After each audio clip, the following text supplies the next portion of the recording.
জীবন সহজ হয় তখনই যখন যে মানুষটা তোমাকে গুরুত্ব দেয় তুমি তাকেও একইভাবে গুরুত্ব দাও। যে তোমার জন্য অ্যাভেলেবেল তুমিও শুধু তার জন্য অ্যাভেলেবেল থেকো। যখন দুজন পরস্পরকে সমানভাবে চাইবে তখনই সম্পর্কটা হবে পরিপূর্ণ। জীবন থেকে হারিয়ে যাবে একাকিত্ব, মন ভালো থাকবে আর সম্পর্ক হবে মধুর।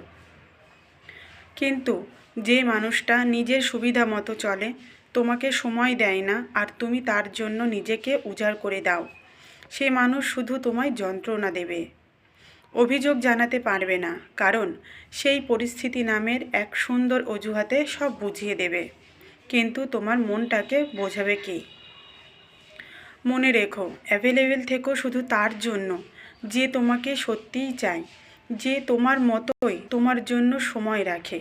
যে মানুষটাকে তুমি তোমার প্রয়োজনে পাচ্ছ না তার সাথে ভালো থাকা যায় না।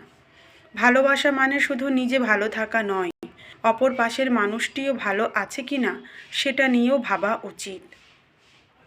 যে তোমার জন্য নিজেকে উজাড় করে দিয়েছে, নিজেকে তোমার কাছে অ্যাভেলেবেল করেছে, নিজেকে সেই মানুষের কাছেই সঁপে দাও, তবেই সত্যি ভালো থাকবে।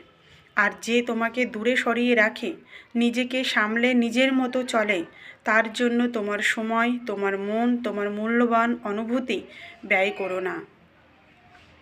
তোমার সময়ও মূল্যবান, ভুল মানুষের জন্য সেটাকে নষ্ট করো না। মনে রেখো, নিজের ওজন নিজেকেই ধরে রাখতে হয়। এটা ইগো নয়, এটা তোমার আত্মসম্মান। যার কাছে তোমার অনুভূতির কোনো মূল্য নেই তার কাছে নিজেকে উজাড় করে দেওয়া মানে নিজের সম্মান বোধকে অপমান করা।